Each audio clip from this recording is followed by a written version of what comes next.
As hostilities enter the 13-day relentless bombardments on Gaza continues, resulting in an additional 307 Palestinians killed in the past 24 hours.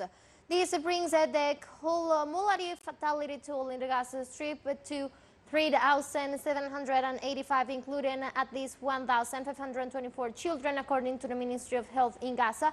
Hundreds of additional fatalities are believed to are trapped under the rubble. At least 30% of all housing units in the Gaza Strip have been either destroyed, rendered uninhabitable, or moderately damaged since the start of the hostilities, according to the Ministry of Housing in Gaza.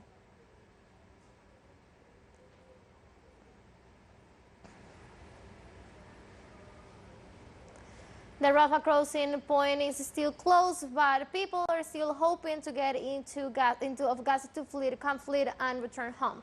Our correspondent in Gaza, Noor Harassen, interviewed two the foreign who were visiting Gaza when the conflict broke out. Let's hear their declarations. My name is Talat Gabayen. I am a Norwegian citizen. I have been here at the Rafah crossing since Thursday, since they said they were going to open the crossing. I have slept here every day waiting for news of the opening of the crossing so I can return home. We have Dutch citizenship. I came with my family to attend my cousin's party after 4 or 5 days. Everything was quiet. Then the day of my cousin's wedding we started hearing noises and the sound of missiles in the morning. At first we thought it was raining heavily. Then we realized it was a war and we were locked in Gaza. We tried to get out through the Rafah crossing, but unfortunately, we couldn't in 2 attempts. Yes, I personally communicated 4 times with the Dutch embassy, 3 of which they told us that they could not help us at all because we are in Gaza, and that if we were in the West Bank, they could have helped us through the Dutch embassy there. Then we contacted the Dutch press who interviewed us. As a result of the Dutch press interview, the Dutch embassy in Egypt called us, this time to tell us that they had already started the procedures to manage our exit from the Gaza Strip. Now we're waiting to hear from them. There is no way a normal person can express him or herself when seeing these images because they are shocking images that the human mind cannot process. There are many corpses, decapitated bodies. There are entire families dead. There are family groups of 40, 50, 100 people who have disappeared. There are houses completely destroyed over their inhabitants. Among those houses is my uncle's house. In it, there were 32 people. After the bombing, only 7 people survived, who were left disabled with amputated legs and fractured bodies. And the rest, may they rest in peace, we got the bodies of 6 burned children and several dismembered. They were attacked with phosphorus, internationally prohibited in this type of attacks. We have been able to recover 13 bodies and the rest are missing.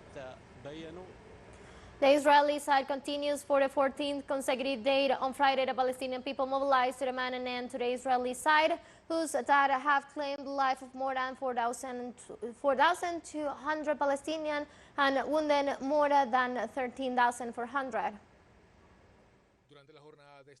On Friday, Israeli attacks on Khan Yunis, southwest of the Gaza Strip, killed 21 people and wounded at least 79, mostly women and children in both cases.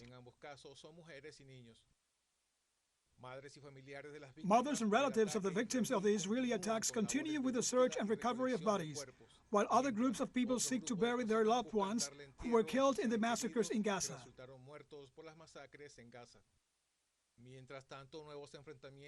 Meanwhile, new clashes erupted on Friday between Palestinians and Israeli occupation forces in several areas of the occupied West Bank after Israeli troops suppressed demonstrations denouncing Israeli aggression in the Gaza Strip amid demands for the release of humanitarian aid.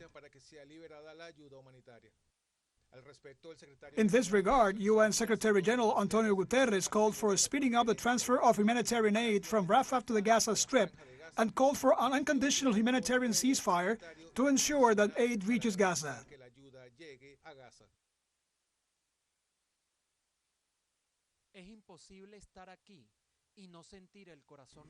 It is impossible to be here and not feel heartbroken. We are witnessing a paradox. Behind these walls, we have 2 million people who are suffering enormously, who have no water, no food, no medicine, no fuel, and they are under fire and they need everything to survive. y que necesitan de todo para sobrevivir. Amidst Israel's refusal to unblock the Rafah crossing, expressions of support for the Palestinian people continue. Egypt joined the protest in solidarity with the Palestinian people, with rallies at the entry to the Rafah crossing to demand an end to the blockade of Gaza and to allow the flow of humanitarian aid. The population in Yemen also demonstrates its support to the Palestinian cause with massive mobilization and rejection to the siege of the Israeli occupation forces to the Gaza Strip and to the Palestinian people. Likewise, the Yemeni authorities call for urgent measures and greater international support in the face of the Israeli aggression. Finally, from Lebanon, the factions held a massive march in Beirut to the Palestinian refugee camp of Shatila to reject the massacres committed by Israel in the midst of the bombardment of the Tel Aviv forces against the south of the country.